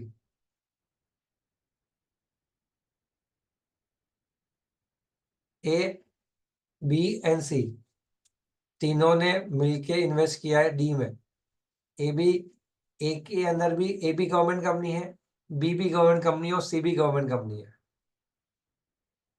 और उन्होंने इन्वेस्ट किया है कहीं और, मतलब डी में। ए ने इन्वेस्ट किया 20%, बी ने इन्वेस्ट किया 20%, सी ने इन्वेस्ट किया 20%। तीनों कितनी गवर्नमेंट कंपनी है हिमांशु? मतलब 60% पैसा डी का जो है ना, वो कहाँ से आया है? गवर्नमेंट से आया। तो क्या डी गवर्नमेंट कंपनी हुई या नहीं हुई? 60 क्या 80 कर दो, चलो 80%, 90% कर देता हूँ, चल नहीं होगी। ये लूप होल है, पैसा गवर्नमेंट का है लेकिन क्या नहीं मानी जाएगी? गवर्नमेंट देख, पैसा गवर्नमेंट का हुआ या नहीं हुआ, 80% पैसा तो पब्लिक का पैसा डाला है। चलो ज्यादा अलग कंपनी में मिला के फिर भी तुम बोलो गवर्नमेंट कंपनी नहीं है, मजे करो। क्यों? क्योंकि 51% स्टेक नहीं है किसी कंपनी का, और सब्सिडरी नहीं है कोई भी, सबका 20-20% स्टेक है, कोई सब्सिडरी है ही नहीं, कोई होल्डिंग ही नहीं है, बात खत्म। लफड़ा, लफड़ा समझा? ये लोचा हो जाता है। और ये फाइनल सी में एक क्वेश्चन आया था गवर्नमेंट कंपनी के, हालत खराब। एनीवेज, क्वेश्चन नंबर,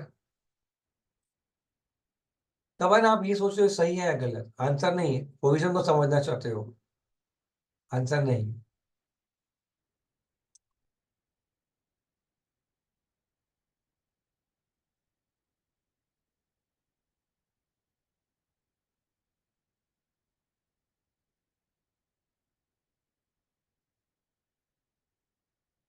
मिस कर दिया।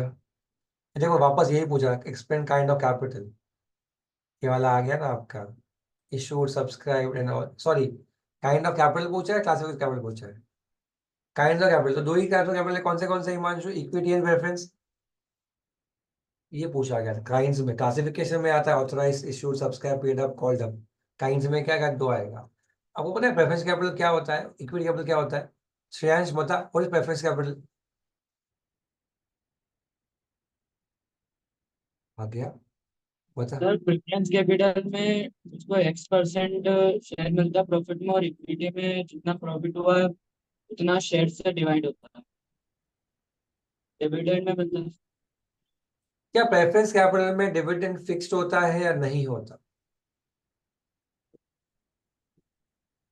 क्या प्रेफरेंस कैपिटल में आपको प्रोसीड्स में सरप्लस मिलेगा या नहीं मिलेगा? कंपनी बंद कर सरप्लस मिलेगा कि नहीं मिलेगा? सरप्लस मतलब जितना प्रॉफिट हुआ वो सब में से फिक्स के ऊपर कुछ मिलेगा या फिक्स ही मिलेगा?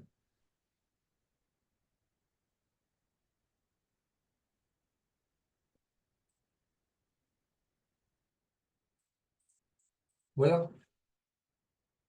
तुम्हारा जमीन खिसक जाएगा जब आप प्यार करोगे लॉ से। प्रेफरेंस कैपिटल को प्रेफरेंस कैपिटल पता है क्यों कहा जाता है? पता है क्यों कहा जाता है? डिविडेंड पेमेंट में, सुनो ध्यान से, फिक्स्ड देता है इसलिए वो प्रेफरेंस कैपिटल नहीं है। प्रॉफिट में सरप्लस नहीं मिलता इसलिए प्रेफरेंस कैपिटल नहीं है। जिस शेयर को प्रेफरेंस मिले उसे प्रेफरेंस शेयर कैपिटल कहा जाता है, फुल स्टॉप। इतना टाइम पास करवा, इतना इजी आंसर दे दिया। यानी इक्वी दो भाई है, दोनों भाई, माँ के दो बेटे हैं, अब दोनों जुड़वा है। सर एक बड़ा एक छोटा है, एक दिन पहले आया, एक घंटे पहले आया, जो भी बोलो। अब जुड़वा बच्चे में से एक बच्चा दूसरे बच्चों में फर्क क्या है? पहले इसको मिलेगा फिर इसको मिलेगा। कितना मिलेगा? जितना चाहिए उतना दे सकते हो। डिविडेंड भी जितना देना है दो, सरप्लस भी जितना देना है दो। Nishka, the only thing which differentiates preference from equity is dash preference. यानी हिमांशु, हम प्रेफरेंस वाले को भी फिक्स डिविडेंड भी दे सकते हैं और उससे ज्यादा भी दे सकते हैं। नंबर 2, हम प्रेफरेंस वाले को प्रॉफिट का शेयर भी दे सकते हैं। कंपनी बंद होने पे सरप्लस बांट भी सकते हैं, सब कुछ कर सकते हैं। लेकिन ये लिखा जाता है जब प्रेफरेंस इशू किया जाएगा हम क्या देंगे? 13% प्रेफरेंस कैपिटल, ऐसा कुछ कॉन्सेप्ट जो है वो हमने सीखा है अकाउंट्स के पॉइंट ऑफ व्यू से। कि हमने नॉर्मली वैसा प्रेफरेंस डिविडेंड वाला देखा है, वो सही है कि वो नॉर्मल अकाउंट में ऐसा यूज होता है, लेकिन लॉ के अंदर प्रेफरेंस कोई भी हो सकता है, जरूरी सिर्फ इतना है कि उसमें प्रेफरेंस होना चाहिए। अब निष्का, इक्विटी क्या है? What is equity capital? Himanshu बता। सर जिस विच कैरी वोटिंग राइट्स। जो प्रेफरेंस नहीं है ना, वो इक्विटी है। अरे हंसने को हंस मत, हंसता क्यों है तुम? मैं ये कहना चाह रहा हूँ तुमको कि वोटिंग राइट्स तो प्रेफरेंस को भी मिल सकता है। जब नॉर्मली जब आप वोटिंग करते हो हिमांशु, तो उसको कहते हैं voting for dividend and repayment of capital. ये दो रीजन से प्रेफरेंस भी वोट कर सकता है। और अगर आपने डिविडेंड देना बंद कर दिया उसे 2 साल तक, तो वो इक्विटी की तरह वोट कर सकता है। कौन? प्रेफरेंस भी इक्विटी की तरह वोट कर सकता है। फर्क सिर्फ इतना है कि प्रेफरेंस रेफरेंस है, डेफिनेशन में लिखा है। अरे इनका डेफिनेशन देख चेक, डेफिनेशन में लिखा है कि जो प्रेफरेंस नहीं है वो इक्विटी है, ऐसा लिखा है। बोल। और तुझे पता है इक्विटी का मतलब क्या होता है हिमांशु? इक्विटी का मतलब बैलेंसिंग फिगर अपनी भाषा में। कौन सा फिगर? Balancing figure. जो बचा वो इक्विटी। समझा? अब ये देख, ये देख,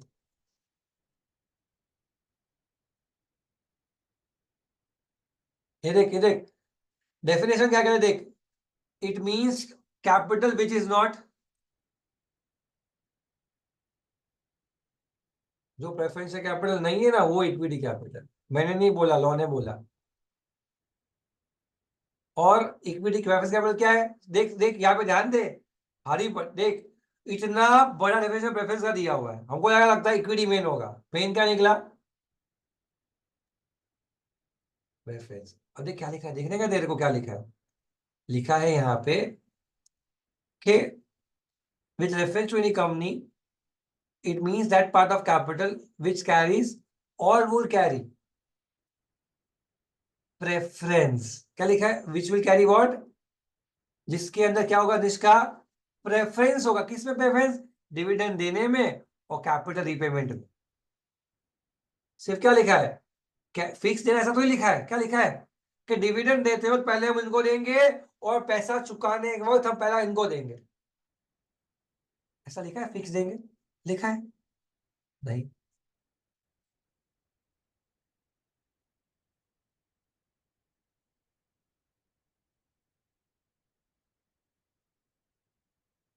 ये तो तुमको और भारी पड़ेगा, इतना भी समझो भी भगवान काफी हो जाएगा। समझा तुमको मैंने क्या सिखाया? इसके बाद के पार्ट में क्वेश्चन 6 में भी कुछ होगा। अब ये एक स्पेशल इंस्टीट्यूट ने पूछा था, ये तो बच्चों को समझा ही नहीं था जब उनको पहली बार पूछा गया। अभी तुम लोग का last question, MTK private limited is a company registered with under Companies Act on 5th of January. The company has not started its business till now. On 7th April 2023, a notice was received from ROC for non-filing Form INC 20A. Identify which category of MTK is classified. Explain definition of category in detail. अरे भाई जान लेगा 3 mark के लिए। In detail क्या पूछा, आप समझा? आपको तो डोरमेंट कंपनी की बात कर रहा है। INC फॉर्म 20A गया भाड़ में, अपने को क्या लेना देना? इससे साफ साफ लिखा है कि कंपनी रजिस्टर हुई है लेकिन धंधा नहीं कर रही है। जो कंपनी धंधा नहीं कर 2 साल तक, उसी कंपनी का डेफिनेशन कहता है कि या तो आप बिजनेस नहीं कर रहे हो, या तो आपने होल्ड किया फॉर इंटेलेक्चुअल प्रॉपर्टी राइट्स, आप इनएक्टिव कंपनी हो, आपके पास सीनियर अकाउंट ट्रांजेक्शन नहीं है। ऐसी कंपनी को हम क्या कहते हैं? सो डोरमेंट कंपनी कहते हैं। आपको क्या करना है? आपको ROC के कंप्लायंसेस करने पड़ेंगे एज अ डोरमेंट स्टेटस, जब तक आप कंपनी का बिजनेस कंटिन्यू ना करो। तो ऐसा ना करने पे आपका फाइक ऑफ किया जाएगा ना, आपको यहाँ से हटा दिया जाएगा। मैं ट्राई कर रहा हूँ आपको दिखाने के लिए। क्या आपको यहाँ पे PDF दिख रहा है मेरा?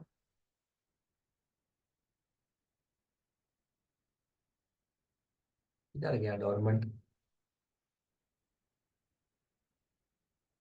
ये रहा। When a company is being formed for a future project or holds an asset or IP and has no significant accounting transactions, such company or inactive company may make an application to register for obtaining which status? Dormant status. फिर meaning of inactive company क्या होता है? जो last 2 साल से accounting transaction नहीं कर रहा है, यहाँ पे इसका ये वाला पॉइंट आएगा कि इस कंपनी लास्ट 2 साल में ट्रांजेक्शन नहीं किए हैं, इसीलिए इसे क्या कहा जाएगा, इनएक्टिव। और जो इनएक्टिव उसे हम क्या मानेंगे, डोरमेंट मानेंगे। हेलो, ऐसा करने पे क्या करना है, उसको क्या करना है, उसको एनुअल फीस पे करनी है, रजिस्ट्रार के अंदर जाके उसको डॉक्यूमेंट फाइल करेगा। अगर ऐसा ना किया तो उसका नाम क्या हो जाएगा, साइक ऑफ हो जाएगा।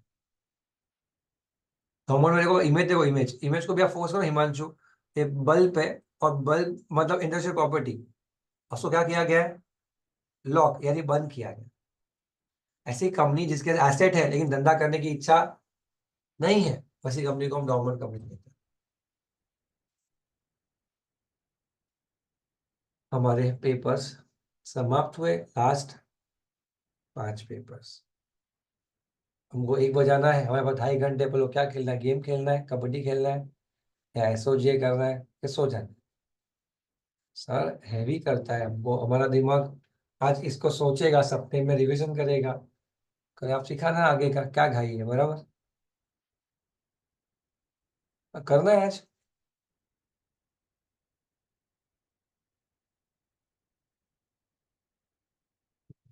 आई hope you understood it well. मैं वैसे भी आज नहीं कराऊंगा आगे, 5 पेपर्स हमने किए। अब इमेजिन करो इसको हम मिक्स करके पढ़े Himanshu, contract, companies act, LLP, negotiable, mix करके पढ़ने में मजा और चैप्टर वाइज पढ़ने में कितना फर्क पड़ेगा। आपकी प्रिपरेशन में बहुत फर्क पड़ेगा। अगर आप अभी रिवीजन करने बैठो, थोड़ा कंटेंट को पढ़ो, मेहनत करो थोड़ा, तो आपका गेन सी क्या होगा ना, शायद आपको अभी पेन हो सकता है, थोड़ा बहुत पेन, यार ये तो ये, पर ये पेन है ना, आपके 10 मार्क बढ़ाएगा, कम नहीं करेगा। और शायद जो बच्चा शायद डर के या खुद की प्रिपरेशन के लिए, या खुद ये सोच के कि मैं टाइम पढ़ने में डालूं, ये सोच के जब वो नहीं लेक्चर अटेंड करता है ना, तो मुझे बहुत दर्द होता है ये सिचुएशन पे कि वो नहीं समझ पा रहा है what are we doing to this. मतलब मे भी अगर आपको कोई दोस्त हो, गर्लफ्रेंड हो, या कोई बॉयफ्रेंड हो जो सीए फाउंडेशन कर रहा हो आपके साथ, मुझे मत बताना कौन है, लेकिन उसको प्यार से समझाना कि भाई लेक्चर्स अटेंड, तू जो करेगा तो तेरे 10 मार्क, तू घर पे बैठ के कोई तीर नहीं मारेगा इतना जितना तीर तू यहाँ पे मार सकता है। That is 100% sure. Do you agree? ठीक है, बस तो हो गया सेशन पूरा। अभी क्या भाई, अभी मुझे किसी मैसेज किया कि व्हेन इज मैराथन लेक्चर, वे साले मार दोगे मेरे को, खत्म कर दिया लेक्चर। हाँ ऋषभ ने तो साला तुमको पहले क्या पूछा मैं तुमको कि do you want me to teach the lecture or do you want me to do the papers, बराबर। मैंने तुमको दोनों ऑप्शन दिया था पहले। उन्हें सर बार बार शूट करो, सीधा शूट पेपर्स, सीधा पेपर्स करो सर अपने। तो भाई तुम अभी तुम बोलोगे टेस्ट मैच का T20 हो गया, टेस्ट मैच पूछ रहा कभी है, हो गया, तो दिस इज डन। ठीक है, अब मैं आपको एक और चीज पूछना चाहता हूँ। मैंने ना एक वीडियो शूट किया है आज, उसमें मैंने ना जो कॉन्सेप्ट एग्जाम में आ सकते हैं ना, जैसे वर्ड एग्रीमेंट, वर्ड कॉन्ट्रैक्ट का डिफरेंस क्या हो गया, ऐसे छोटे छोटे कॉन्सेप्ट्स हिमांशु, जैसे रेसेशन का बेसिस क्या हो गया, एक्चुअल में एंटीसिपेट क्या हो गया, ऐसे छोटे छोटे कॉन्सेप्ट्स को 60 सेकेंड्स के अंदर मैंने कवर करने की कोशिश की है, अपार्ट फ्रॉम जो हम केस स्टडीज आपके साथ देख रहे हैं वो। तो अगर हो सके आपसे किसी के साथ कोई सजेशन हो जो मुझे अभी नहीं तो मैसेज में कहना चाहता हूँ, सर ये डालो तो अच्छा रहेगा, सर ये मत करो, सर वो करना तो ये और अच्छा रहेगा, तो मुझे आपका मन जानना है। तो आपका मन तो मैं जान नहीं सकता, वो तो आपको पता है आपका मन क्या जानता है, लेकिन जब आप टाइप करके मुझे बताओगे तो आपका मन मैं जान पाऊंगा। तो उसको जानने के लिए मैसेज कर देना मेरे को कि what will be the best thing what you am for as a student, समझा? ठीक है। और और आपको ये पीडीएफ जो है मैं कल का पार्ट भी, कल कल कल हम लोग क्या लेंगे, कल क्या लेना है आप मुझे बताओ, कल क्या करना है? कल छुट्टी, कॉन्ट्रैक्ट। कल छुट्टी रखते हैं एक दिन, थोड़ा पढ़ लो। कल क्या लेते हैं, 9th है ना, छुट्टी लेते हैं। सुनो ना, तुम लोग का फुल पोर्शन टेस्ट आ रहा है 12 तारीख को, कभी 12th को फुल पोर्शन टेस्ट आ रहा है। 12th को लिख देना ग्रुप पे, निष्का, हार्दिक लिख दे ग्रुप पे, 12th को full portion test reminder, 100 mark का टेस्ट। ठीक है, तो तैयार हो जाओ 100 मार्क के टेस्ट के लिए। फिर ऐसी इच्छा है कि 24 घंटा पढ़ने के बेसिस पे आपको फुल पोर्शन टेस्ट देनी चाहिए। अभी आपके पास टाइम कम हो वो भी चलेगा, लेकिन एक बार मैं आपको वापस इसी रिलेशनशिप में मिलूंगा जब मैं 24 घंटे में कैसे पढ़ा हूँ उस पर फोकस करूंगा। आपका 24 how much time does it take for you to revise companies act? Himanshu बता, आप अभी रिवाइज करने अगर बैठो, Nishka, Muskan, Rishabh, tell me how much time does it take to revise companies act? 1 घंटा? नहीं सर, 2-2.5 घंटे लगते हैं आराम से। 1 घंटे में रिवाइज करना है, किताब खोलना है? सर 1 से 2 आवर्स। थोड़ा बड़ा है ये, कितना? 2 घंटे, 3 घंटा? 2 घंटा या 3 घंटा, बराबर है, ठीक है। पेपर्स करोगे थोड़ा बहुत, उसको साइड पे रखो, खाली नोट्स पढ़ने का आपका 3 घंटा। एसओजीए के लिए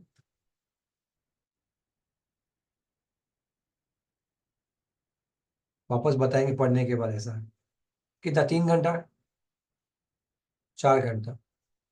कौन से पढ़ते हो, मॉड्यूल से पढ़ते हो कि मैं नोट से पढ़ती हूँ? हिमांशु, नोट्स आपको मिले कि नहीं? एसओजीए के मिले ना? प्रिंट लिया? हाँ। 3 से 4 घंटा पकड़ के, जो एसओजीए है तो बड़ा, तो 3-4 घंटा पकड़ के चलो, 7 घंटा हुआ। फिर नेगोशिएबल 1.5-2 घंटा, मैक्सिमम 2 घंटा, 1 से 2 के बीच में खत्म कर सकते हो। 4 और 3 7 और 2 9 घंटे हुए। एलएलपी सब पढ़ते तो भी वही होता है, ना पढ़े फिर भी वही है। अब कहो तो पढ़े ही ना। 1 घंटा लेता हूं मैं आपके लिए, फिर भी 10 घंटे खत्म हुए हमारे, बराबर है। अब आया अपने पास पार्टनरशिप एक्ट, कितना घंटा? 3 घंटा। चल 3 दिया, 2 घंटा भी काफी, 2 3 ले लो, 13 घंटा हुआ। अब बचा कॉन्ट्रैक्ट एक्ट, कितना घंटा?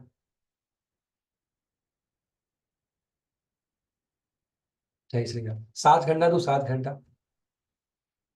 7 घंटा में तो हो जाएगा ना भाई? नहीं होगा तो भी 7 घंटे में देख भाई, मैं मजाक, 20 घंटा हुआ। हिमांशु, एक एक टॉपिक कॉन्ट्रैक्ट एक्ट का तेरे पास टाइम लिखा होना चाहिए। नेचर को 10 मिनट, ऑफर को 15 मिनट, इसको ये लिखा होना चाहिए। वो भी कैसे पढ़ा, लिखने के लिए नहीं, मैंने पढ़ा, इतने टाइम में हुआ, प्रूव करके, तब जाके तू एक्टिवली पढ़ पाएगा, बाकी तो नहीं पढ़ पाएगा, मेरी बात मान लो। 7 घंटे का स्केड्यूल होना चाहिए आपके पास कि मैं 7 घंटा पढ़ा, कॉन्ट्रैक्ट पूरा हुआ, इवेंट नंबर 1 इतने में, 2 में इतने में, 3 इतने में, 4 इतने में, 5 इतने में, 6 इतने में, 7 इतने में, ये पूरा लिख के होना चाहिए तुम्हारे, तो तुम जीतोगे, नहीं तो नहीं जीतोगे। सी, इतना मेहनत करेगा, जीतेगे नहीं तो मजा आएगा किसा? अच्छा आ गया, मजा आ गया पेपर लिखने। वो कब होगा? जब प्लानिंग होगा। लिखो सर, यूनिट नंबर 1 को 10 मिनट, 15 मिनट, आधा घंटा, फ्री कंसेंट, ये वो कंसिडरेशन को आधा घंटा, लिख और देख 7 घंटे में होता है क्या। सो जितना प्लानिंग अच्छा होगा उतना डर कम लगेगा, जितना प्लानिंग कम उतना डर ज्यादा। और मैं क्या चाहता हूँ निष्कप, एग्जाम के दिन, अकाउंट्स के एग्जाम के दिन के बाद हम 6 साढ़े 6 7 घंटा पढ़े, और अगले दिन 12 से 13 घंटा पढ़े, तो मेरे पास कितने घंटे हो जाएंगे? 20। तो अगले एग्जाम, हमारे लॉ के पेपर के दिन मॉर्निंग में हम सिर्फ क्या करेंगे? पेपर ही करेंगे। दैट इज आइडियल, समझा? तब जाके हमारे पास वो कैपेसिटी आएगी कि भाई पेपर्स करके भी गया हूँ, रिव्यू किया है, सब किया है, then you have that mindset to move forward. ठीक है, अभी ये हो गया, ये हो गया, हो गया, हो गया। ठीक है, आप मुझे मैसेज करना। सी, मेरा एक ऑनेस्ट, मेरे को है ना, ये मस्त, मुझे मुझे जो भी है ना, मैं आपके साथ इतना रहा हूँ तो आपको पता है, आप थोड़ा तो जानते होगे मेरे को सिर्फ एक ही इंटेंशन है, in next 2 years I want to only teach online, no offline, only recorded and live, no offline. तो आप मेरे नोट्स देख रहे हो, मैं आपको जो नोट्स पीडीएफ दिखा रहा हूँ उसकी क्वालिटी शायद आप कंपेयर क्यों नहीं कर सकते, क्योंकि आपने पढ़ाई मेरे पास से ज्यादा था, तो आप किसी और से कंपेयर करने का चांस शायद कम मिलेगा आपको, या तो मिला होगा तो आई डोंट नो, पर एटलीस्ट आप कोई मॉड्यूल को कंपेयर कर सकते हो उस रेफरेंस से, या किसी दोस्त के या कोई ऑनलाइन नोट्स देखे होंगे तो कंपेयर कर सकते हो। सी, व्हाट आई वांट इज कि जितना जल्दी हो सके आई लर्न, जैसे आप पढ़ते हो मुझसे सीख, तो मैं भी कुछ सीखूंगा। And the best support is the students. कल हम लोग शाम को, कल छुट्टी रखते हैं, कोई पढ़ना नहीं है कल, मजे करो कल, ठीक है? एक एक ब्रेक डे टुमारो, क्योंकि सर ने मुझे 1:30 को कहा था। कल किसी को कोई डाउट हो उसे कुछ सीखना हो कॉन्सेप्ट, चैप्टर नहीं बोला, ठीक है, कॉन्सेप्ट सीखना हो तो आप 1:30 बजे आ जाना, मैं आ जाऊंगा, ठीक है। और मैसेज डाल देना कि मैं आने वाला हूँ, नहीं तो कभी कभी मैं अकेला बैठूंगा, कोई आएगा ही नहीं। तो जिसको आना है, कोई इशू है तो 1:30 बजे आ जाओ। कल मैं आपके लिए एक प्राइवेट सेशन रख लूंगा, जो डाउट्स है उसके लिए। वो डाउट होना चाहिए, वो डाउट नहीं होना चाहिए, ठीक है। मतलब अगर ऐसा कुछ चैप्टर मिस हो चुका है, ऐसा कुछ है, तो फिर आपको रिकॉर्डिंग देखना पड़ेगा, फिर मेरे को मिल लेना, कोई दिक्कत नहीं है, ठीक है। पलक ने तो बहुत कुछ मिस किया है, पलक आई आधे सेशन के बाद, जितना मुझे याद है। ठीक है, चलो बाय बाय, जय जिनेन्द्र, जय श्री राम, सो जाओ। सर हाँ, सर एलएलपी के नोट्स नहीं मिले। मैं भेजता हूँ, कल याद कराओ मेरे को, ठीक है। कल सुबह को याद करवा देना मेरे को, और मैं आपको पेपर्स क्वेश्चन आंसर चाहिए ना पेमेंट प्लेज के, भी मैं कर भेजता हूँ आपको, ठीक है। तो एजेंसी की भी सर पीडीएफ आपके देखी है। अरे हाँ, अरे बीच में बोल रहा है तू, बहुत खरा है तेरे को। सर एलएलपी के आपके रिकॉर्डेड लेक्चर्स भी है क्या? मैं तो चाहूंगा कि अभी अब एलएलपी मत पढ़ो, छोड़ दो अभी। मैं आपको एक समरी भेज देता हूँ, फटाफट समरी चाहिए आपको एलएलपी की, मैं आपको भेजता हूँ, आप देख लो, ठीक है। ठीक है, bye bye, see you, thank you. Sir बोल, मैच चालू हो रहा है। सर वो क्या बोलते हैं रेलवे के बाद कौन सा था वो? मैं क्वेश्चन आंसर चाहिए ना, क्वेश्चन आंसर चाहिए तेरे को। नहीं, हाँ सर वो नोट्स थे ना वो आई सर आई से एजेंसी हाँ एक एजेंसी गारंटी। नोट तो दिए ना मैंने वो सब। सर नहीं मिले। क्या नहीं मिले, क्या बात कर रहे हो। भेज दिए सर। हार्दिक ग्रुप पे डाले मैंने उसी दिन, सर एजेंसी के नहीं मिले। सब है ना उसमें। एजेंसी के नहीं है सर, उसमें एजेंसी नहीं है, एजेंसी नहीं है। एक एजेंसी नहीं है उसमें हार्दिक। मैं अभी भेजता हूँ, अभी भेजता हूँ। एजेंसी चाहिए ना, ठीक है। Thank you sir. बाय।